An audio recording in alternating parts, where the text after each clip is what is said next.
morning or good evening. Hello everybody. Today we are starting to paint. So we're going to talk about the background before you pick your symbols. Maybe you have an idea, kind of symbols you like, kind of colors you want to paint, maybe not. I would just want to show you a few examples of the importance of the background on the feel that you're gonna have on your painting. So let's start with this one. Okay, so you see this painting? Let's see. Okay, the guiding star. So I hope you can see it really well. The guiding star has half here on a black background and half on a white background. So what I wanted to show really is how the difference, the importance of the background, how a dark black background, if you can see, how the colors are going to pop a lot and be very bright over the black, and it really gives this depth of the colors, while with a white background it's really more soothing effect. The colors are more, they look more like a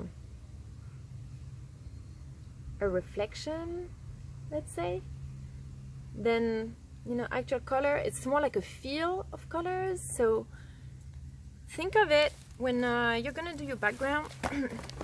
You see this one, I wanted to have like a purple feel.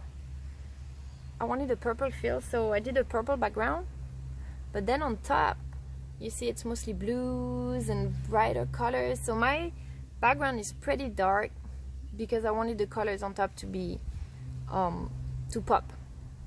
So if you want the colors to pop, try to do a black background or a dark blue, dark purple, darker colors that the colors you're gonna put on top of it, it's actually what you're gonna see.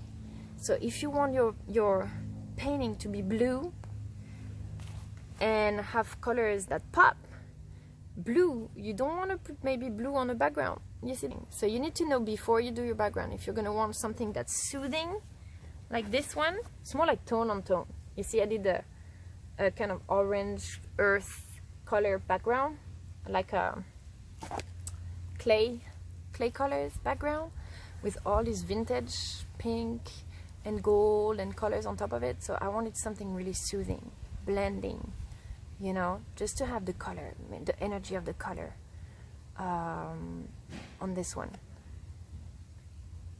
So yeah, just some few examples. So this one, the background, you can see this one is a purple background, this one is a earth clay color background, this one more soothing. The background, you see my background here is blue and purple, and you see how the pinks and the bright green pop.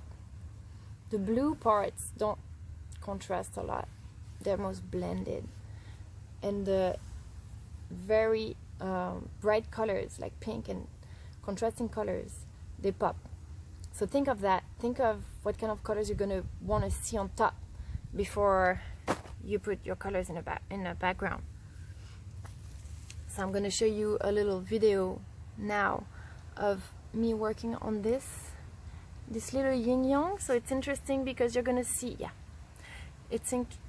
don't know, zoom, okay, I don't know, this is gonna be interesting. Look at the video, you're gonna see the difference of the colors when you have like black background, white background, or dark or white with the same colors.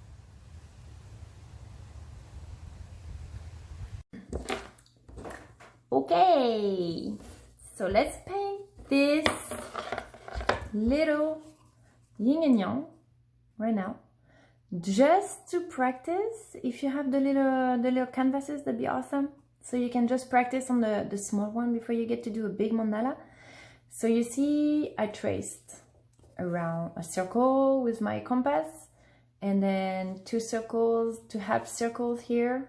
This shouldn't be too hard. I'm not gonna get into details for that.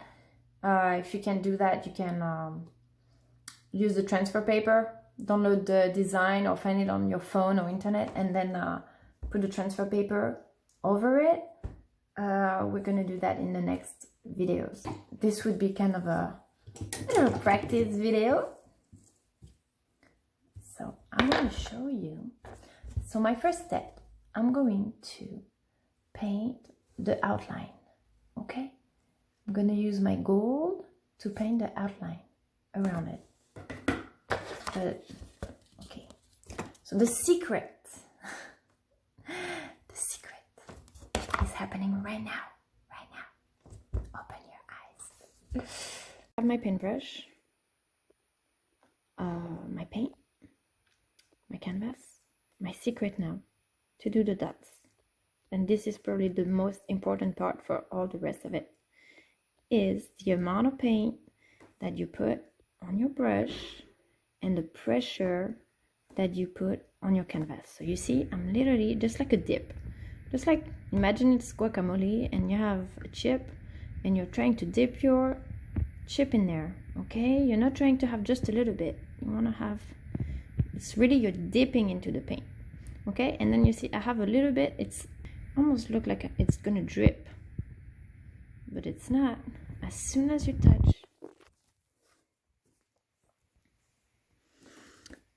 touch here, so I'm gonna start where the points, and then I'm not even touching the canvas with my paintbrush. It's the pressure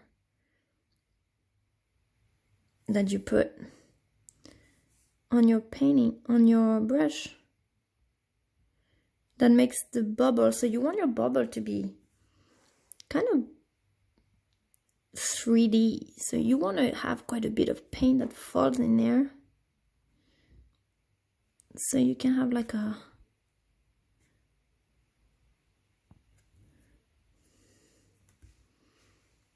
probably gonna fast forward this, so my voice is probably gonna sound a little weird. It's okay.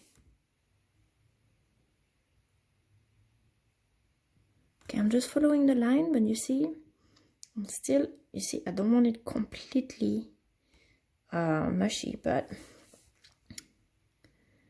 okay, I'm barely touching. So the dots, I'm trying to make them as close as possible to each other, but yet they don't want to be touching each other.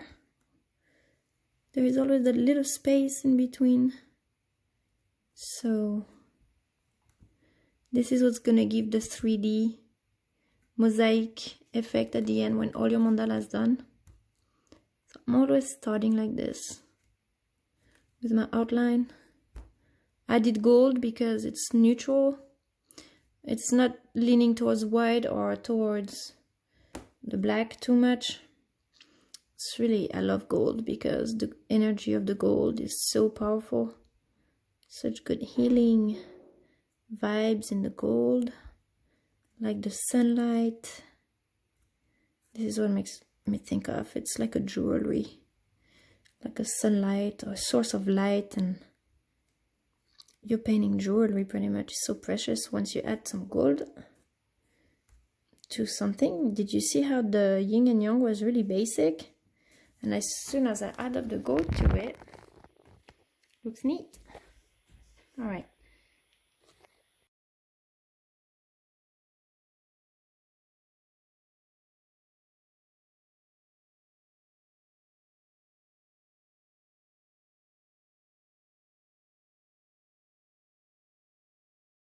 What really makes it look neat and 3D kind of, when I have a painting, is to mix, to have 3 different shades of the same color. Okay, so I want my yin yang to be kind of a pink purple-ish feel. So I'm not just gonna pick 1 or 2 colors, I do 3 at least. 1 of the color I want, pink, 1 that's a little darker, and 1 that's a little lighter, or this one turns a little bit more towards the purple. But 3 different shades that you like, that go together, because once you have them next to each other is when they're gonna look really nice. So you see, I'm gonna spread them out now. Some of them I'm putting next to each other, some of them I'm spreading them out. I'm not gonna follow a pattern or anything. Do These two here, they're really random. Putting them really randomly. One here. And I space them out. Okay, because this is really just to show the different feel of a color depending if the background is black or if it's white.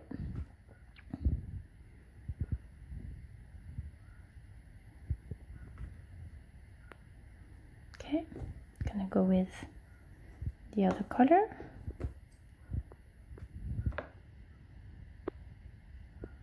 I'm trying to keep the space proportionate, the size of the bubbles, of the dots, trying to keep them kind of disproportionate, not to have some like super big and some super small. If it's the first time or second time, it's probably gonna take you a little bit of practice just to have them all nice and bubbly like this, and you know, finding the right pressure that you're putting on your paintbrush. But it will come eventually. Like Daniel Tiger would say, keep trying, you'll get better. Okay.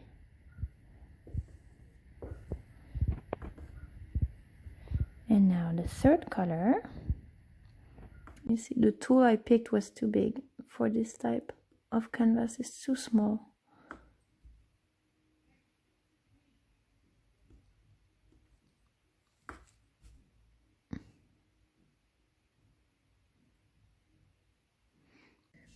Okay, so this is really basic. This is really to show an example of how the background, zoom, okay, how the background changes the effect of the color that's on top. So you see, if I have a white background or a clear background, it's going to be very smooth, candy effect. And if I have a black or darker background, the colors are really gonna be a lot deeper.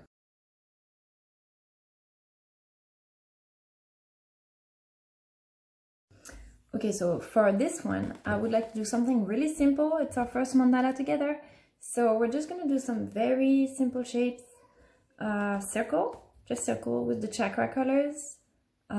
Just to work on the colors, and then every week I'm gonna share a new design, something that new we can work on. So if you're buying all the supplies, all the paint, all the paintbrushes, you don't have to do just one painting. Every week we're gonna do something different, so you can have a lot of paintings. Okay, so see, this was a painting that we did not finish and covered up. I'm just gonna cover it up, okay? So I'm putting a bunch of paint here. I've been wetting my paintbrush just a little bit and wipe it flat like that. It's just so the paintbrush gets soft, you see? But I don't want to have water leaking on the paint. This is the background. We want it to be still a little thick. Sorry. Okay. Alright. Pink. So you can even see what was there under before, but it's okay because once it's covered up, acrylic is really good for covering up. So if you do something you don't like, you can just cover it up, and with the dots on top, you won't see it. It's okay. You don't have to waste your canvas. If you don't like something, just reuse it.